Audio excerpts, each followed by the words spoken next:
Welcome to Our Sports Pad, your weekly half-hour look at Sooner sports from our perspective. I'm Josh Kopelman. And I'm Rachel Santschi. Find out which players had the biggest impact during the spring game. And men's tennis took on Baylor during the tornado that came through Norman.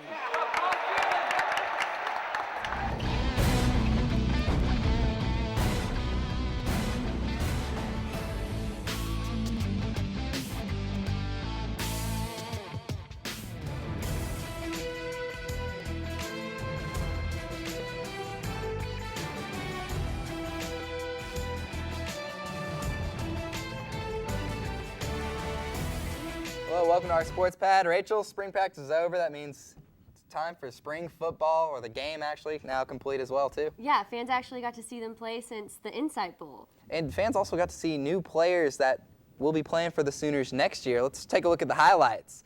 Bob Stoops said the Sooners play offense versus defense, offense in white, defense in red. Defense got points by stopping the offense, turnovers, and touchdowns. But speaking of touchdowns, Blake Bell rolling out, finding Jazz Reynolds. That was the first touchdown of the game. Bell finished the game 14 for 19 with 179 yards and the touchdown. However, the big star of the game that people want to see, Trey McTwire, the receiver out of White House, Texas, finished the game with 6 catches for 72 yards. And another young player finding the field was Taylor McNamara. It's McTwire again. Big game as well. But here's McNamara. The tight end is another early enrollee, along with McTwire. McNamara, 3 catches for 23 yards against the Sooner defense. Played a pretty physical game, but Bob Stoops, how'd the quarterbacks look? Both understand much clearer what we want them to do, what their reads are, where to go with the football quicker, you know, those kind of things. It's throwing the ball well. So,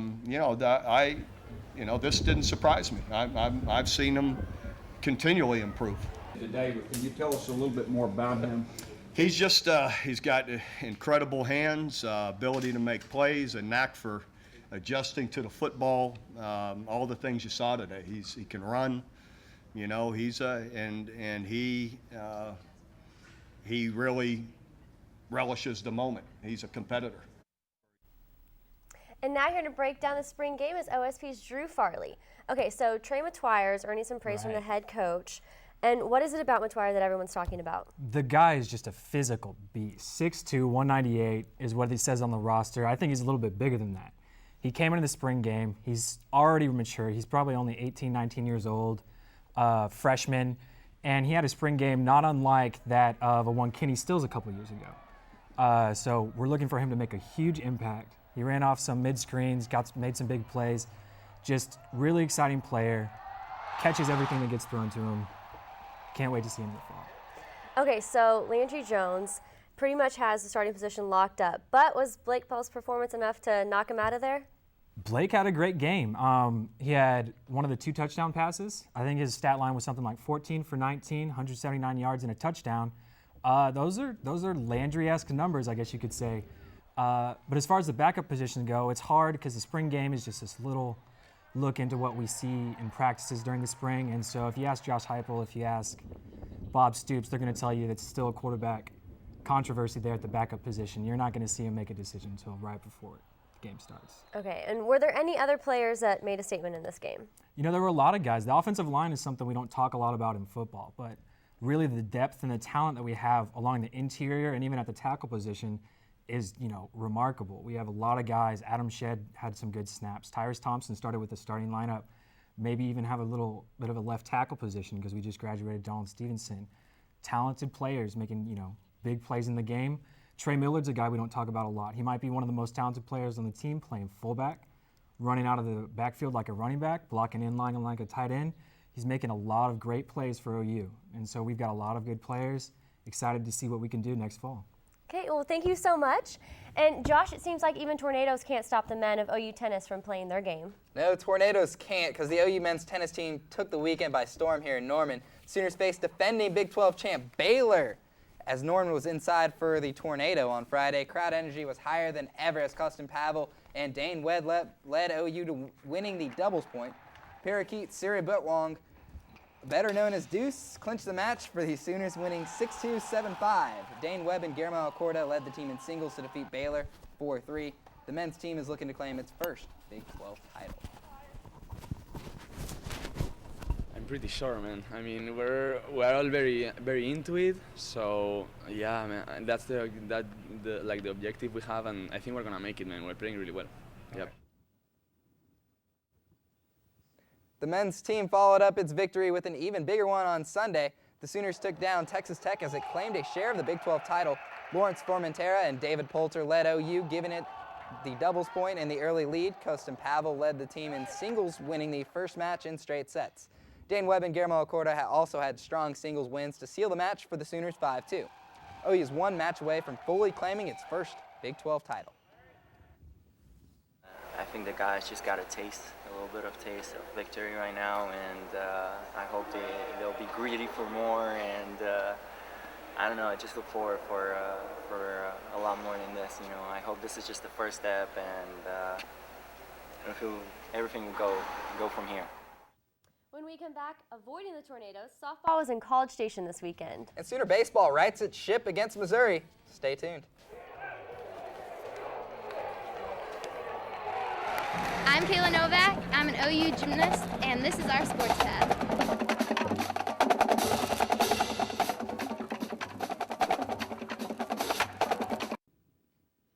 OU baseball was looking for anything to change its momentum after being swept by Texas A&M. The Sooners got what they needed on Tuesday from Damian Magnifico, who threw 8 2/3 of scoreless baseball to lead OU to a 4-0 victory over Arkansas. Then it was a weekend set against Missouri, with OU winning the first two and looking for a sweep Sunday.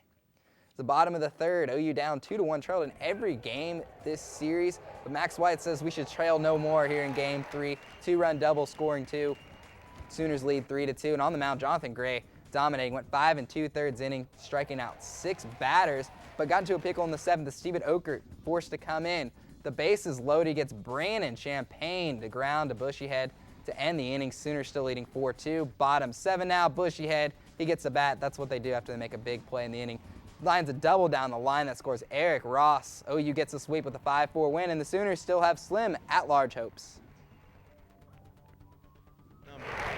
A number before the Arkansas game, a record that we've got to go. Well, we've got 4 in the win column since then, and we've got a couple of mulligans in there because I realize it's baseball, but we didn't use any of them. That's a good thing. Looking at your Big 12 standings, the Baylor Bears sit alone atop the conference standings after a 3-game sweep of Kansas State this weekend to put them at 15-0. Texas A&M is tied with in-state rival Texas for second at 9-3, while the Sooners and Oklahoma State round out the top 5. The number 6 Oklahoma softball team took their 5th Big 12 series in College Station this weekend. The Sooners started off Friday evening with a 6-1 win over the Aggies, thanks to 2 home runs from Jessica Schultz, the catcher.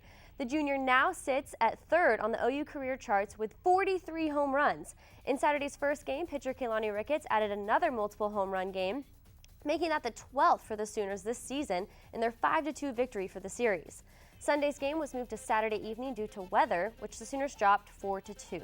This leaves OU at 35-6 on the year and 11-3 in the Big 12 for first place, followed by rival Texas in second and upcoming series opponent Missouri in third. Texas A&M falls to 4th, and Texas Tech rounds out the top 5. Up next, the Sooners host UNT Wednesday at 6 p.m. Sooners swept the John Jacobs Invitational in Norman Saturday. Kelly Waters took the 3,000-meter run, her first outdoor race as a Sooner. The field events also had a successful day. Alex Acker was the top collegiate finisher in the women's pole vault, taking 2nd overall. Kristen Rice made her mark with best of 5, 7 1/4 in high jump. On the men's side, Landon Sharp mirrored Rice with his own collegiate best mark. After winning the MPSF conference title, the Sooners will join 11 other programs at the NCAA Championship at the Lloyd Noble Center, beginning with a team qualifier on Thursday, April 19th. The top 3 teams from the 2 qualifying sessions will advance to the team finals on Friday, April 20th, followed by the individual event titles on Saturday, April 21st. The Sooners are undefeated when hosting the NCAA Championships, winning national titles in the LNC in 2002 and 2006. Overall, Oklahoma Gymnastics has won 8 national titles. We'll be right back, and we have some tennis players in studio. We'll find out what the women's tennis team is up to.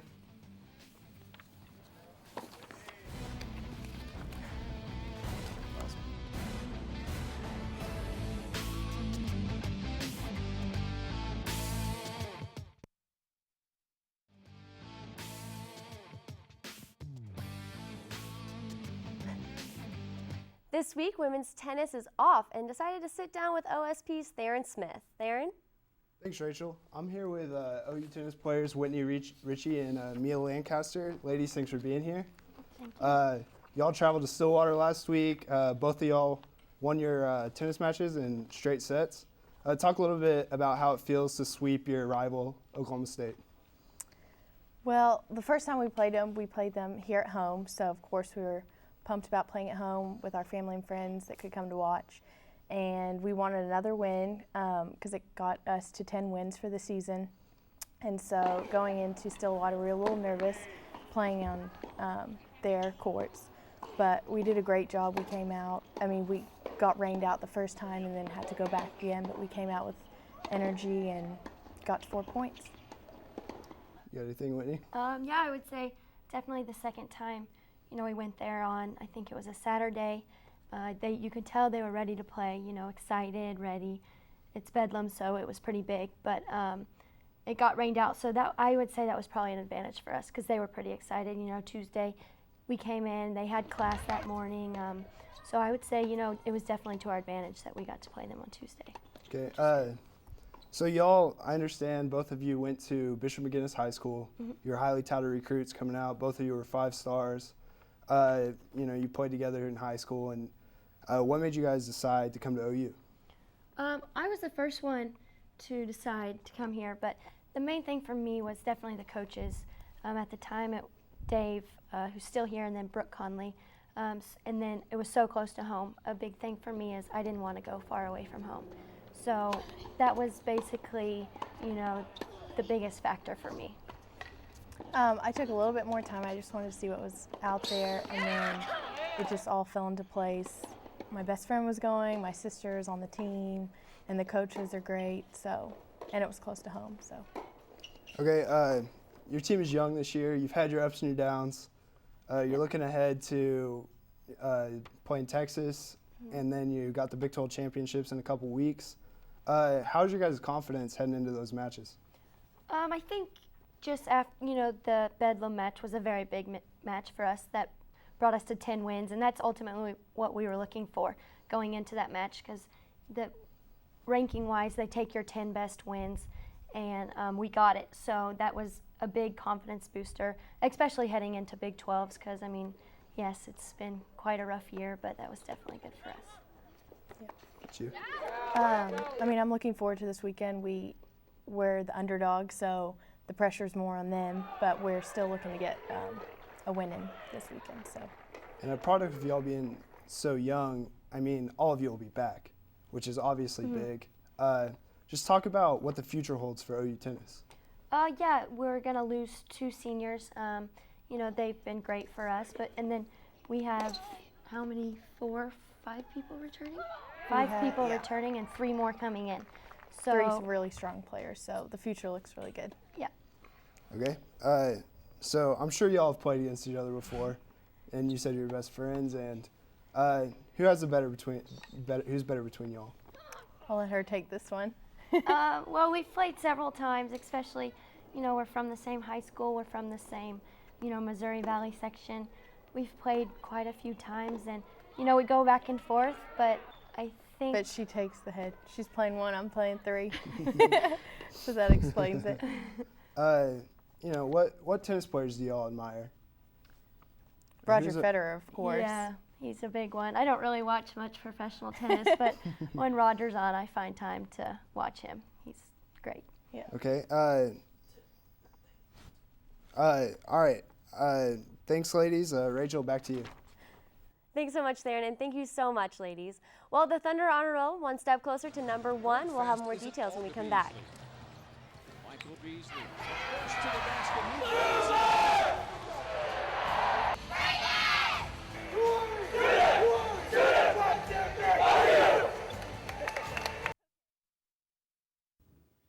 Lon Kruger and the Oklahoma basketball team landed a few impressive recruits over the weekend. Ryan Spangler is transferring to OU after a trip to Norman over the weekend.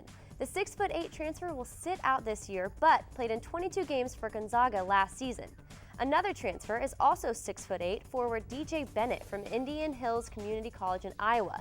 Bennett will be able to play right away, and these two transfers will be accompanied by freshman Isaiah Cousins, a 3-star guard out of New York. Over on the pro courts, we're 2 weeks away from the NBA playoffs, and the Oklahoma City Thunder are looking to be the top seed in the West. Saturday night, they took on a team that won't be in the playoffs, the Minnesota Timberwolves. Kevin Durant knows this is a game you have to win if you want to be the #1 seed. Pick things up in the fourth quarter. It's a 5-point game. Michael Beasley laying it in, making it a 3-point game. Thunder, though, quick to answer. Kevin Durant says, give me the ball.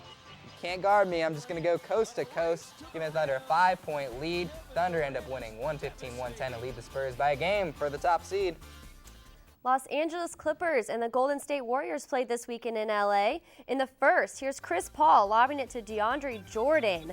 And then later, Paul alley-oops it to Blake Griffin. One more time, that former Sooner does such a great job. Warriors fought back in the second. Nate Robinson with a 3. Clippers still ahead by 7, though. And then the dunk at the end of the game in the fourth. Mo Williams alley-oops to Kanye Martin. Kanye Martin. Clippers win it 112-104. Clippers are trying to get their first playoff spot in 6 years, and tonight they're playing the Thunder in LA. Moving on to the Diamond, Texas Rangers and the Minnesota Twins. It was Jackie Robinson Day, and players wearing number 42 in honor of him. For the Rangers, it all seemed to fall into place, though. They were up 1-0. Cleet Thomas here hit a 2-home run to the right, but in the 8th inning, Elvis Andrus helps the Rangers reclaim their lead 3-2, and then Josh Hamilton hits 2 home runs in the right, making it 4-3, which was the final score. The Rangers have won 4 straight games. They take on the Red Sox tomorrow night at 6 p.m. SportsPad will be taking a quick break, but there's still more SportsPad to come. When we come back, our experts will be talking about the red-white game from this weekend. Boomer! Boomer! Let's go!